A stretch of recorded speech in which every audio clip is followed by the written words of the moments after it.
I never imagined that the day my husband walked out would be the day God began to rebuild me. For months, I searched for answers, replaying every moment of our marriage like some kind of emotional detective. I kept asking myself what I did wrong, what I could have done differently, how I missed the signs. But now, looking back, I realized something profound. Sometimes God will let something fall apart, not to punish you, but to protect you from what you cannot see.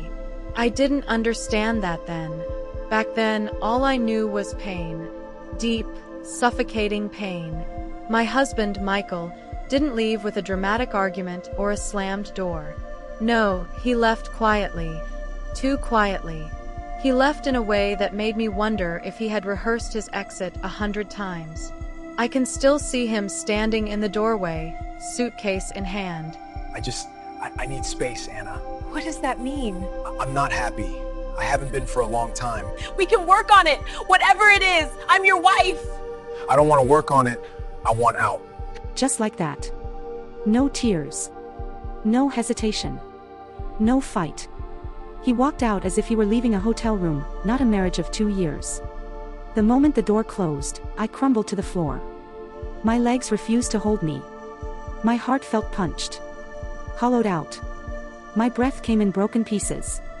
I screamed into my hands, my tears soaking the carpet. My marriage, my life, was over. At least that's what I thought.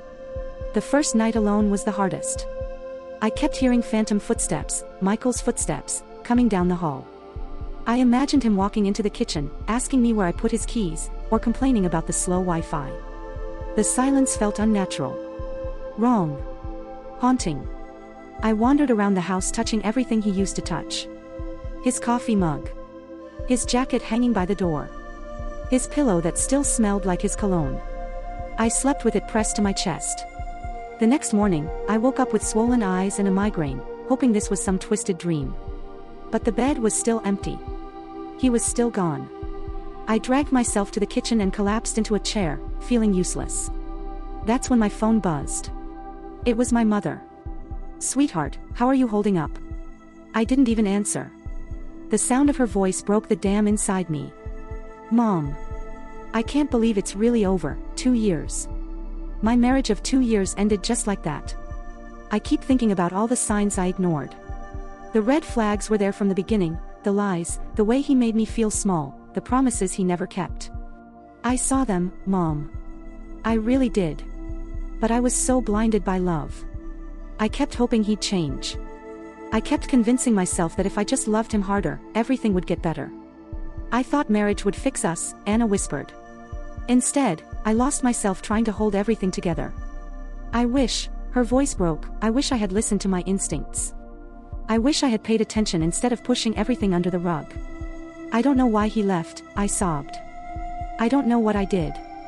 Honey, she said gently, listen to me, this is not your fault. You didn't fail, you trusted. You hoped. That's not weakness, that's love. And now you've learned. You're wiser, stronger, and you won't walk into the next season blind. She quoted scripture the way she always did when life hit hard. The Lord is close to the brokenhearted and saves those who are crushed in spirit. Psalm 34 verse 18. I needed to hear that. Because crushed was exactly what I felt.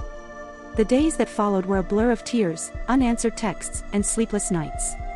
Then, 3 weeks after Michael left, I received a message that changed everything.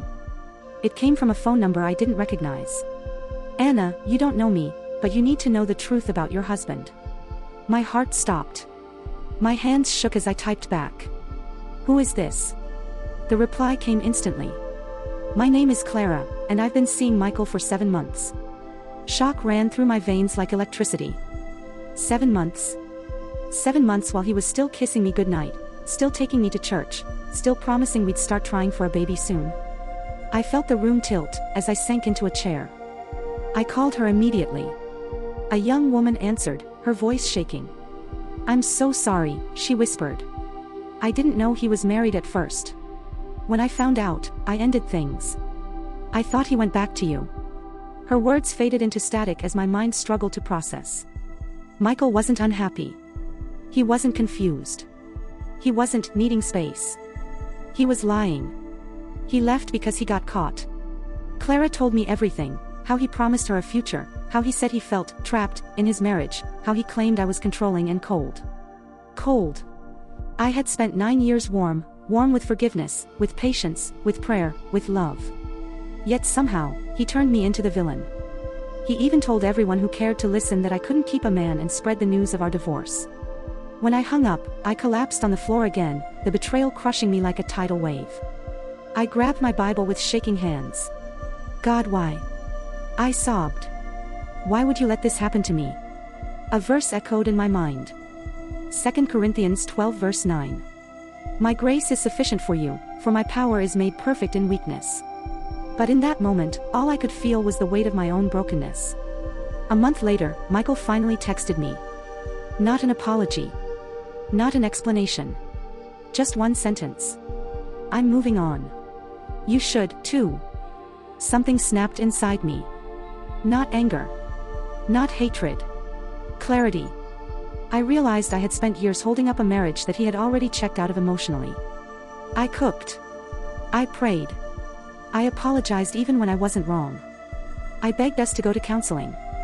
I allowed myself to shrink so our marriage could grow. But Michael never wanted growth. He wanted to escape. And he used another woman to do it. That night, I cried until I couldn't cry anymore.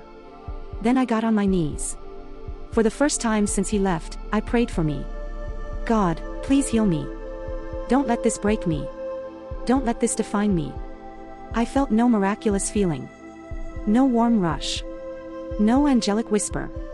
But I felt something else. Strength. A strange, quiet strength I hadn't felt before. Months passed. Slowly, painfully, but also beautifully. I joined a women's Bible group. I started journaling. I took walks every morning. I stopped checking Michael's social media. I started sleeping through the night again. Healing was happening. Then one day, 3 years later, something unexpected happened. I ran into someone I hadn't seen in years. Daniel. My co-worker from 5 years ago. The man who used to buy coffee for the whole office every Friday. The man who always greeted me with a warm smile. I saw him at a grocery store, standing in front of the cereal aisle, reading a box like it contained national secrets. I laughed before I could stop myself. He turned, startled, and then his eyes lit up. Anna. Wow, it's been forever. We talked for 20 minutes right there in aisle 7. He was gentle, warm, soft-spoken, the complete opposite of Michael's sharp impatience. Before we left, he cleared his throat. I don't want to overstep, but if you ever want to grab coffee, I'd really like that. My heart fluttered, and then immediately dropped. I'm not ready, I said honestly. Daniel nodded. That's okay. Healing takes time. And then he said something that pierced me. God restores what people break. I went home and cried, not from pain, but from hope. 3 years later. Just when life started to make sense again. Just when my heart began to soften. Just when peace finally felt possible. Michael showed up at my door. Thin. Disheveled. Eyes full of regret. Anna, he whispered, please. I made a mistake. I froze in the doorway. He continued, I think a spell was cast on me. It was the devil. In fact, Clara also left. She said I ruined her life. I lost my job. I lost my apartment. I lost everything. I didn't say a word. He dropped to his knees. I'm begging you, please marry me again. Give me another chance. We can fix this. I have changed. A few months earlier, I would have fallen to the floor with him, crying, begging God to restore my marriage. But now, something inside me felt steady. Firm. Strong. I did love you, I said softly. With everything in me. He reached for my hand, but I stepped back. But you didn't just leave me, Michael. You betrayed me. And this isn't about punishment, it's about consequence. I have moved on. His face crumpled. Please. I need you. For years, those words would have controlled me. But now I saw the truth. He didn't need me. He needed a lifeboat. and I wasn't his rescue anymore. "Michael," I whispered, "I forgive you, truly. But forgiveness doesn't mean going back." He stared at me, stunned. "But, we were married." "We were," I said. "But you ended that before you walked out the door." I closed the door gently, not angrily. On the other side, I heard him sob. And for the first time, I didn't break. 2 months later, I met Daniel for coffee, not because I was lonely, but because I was healed enough to want joy again. We talked for hours. It felt natural, safe, beautiful and effortless. Weeks turned into months. Friendship turned into affection. Affection turned into something deeper. One night, he surprised me with a small box. "I know your heart has been through battle after battle," he said softly. "I'm not here to replace your past. I'm here to honor your future." Tears filled my eyes. "I didn't walk into your life to fix you," he continued. "I walked in because God told me you were someone worth waiting for." He opened the box. Inside was a simple, elegant ring. A symbol not of replacement, but of redemption. "Anna," he whispered, "may I have the honor of loving you the way God intended love to be?" I couldn't speak. I couldn't breathe. All I could do was nod through my tears. On our wedding day, I stood in front of the mirror wearing a simple lace gown. I thought of the woman I used to be, broken, abandoned, full of questions. Then I thought of the woman I had become, restored, strong, whole. Before the ceremony, I opened my Bible to the verse that carried me through everything. "And I will restore to you the years that the locust hath eaten." Joel 2 verse 25. God did exactly that. Michael walked out. But God walked in. God didn't just restore my heart. He rebuilt it. He didn't just give me a husband. He gave me a partner who loved me with patience, honor, and tenderness. He didn't just give me healing. He gave me purpose. He didn't just end a marriage. He birthed a testimony. And now I know. When God allows someone to walk out, it's because He's making room for someone who was always meant to stay. Sometimes God will strip away what you thought you needed, so He can give you what you truly deserve. Sometimes life falls apart in ways we never expect. But God's timing is perfect, and His plans for us are full of hope and a future.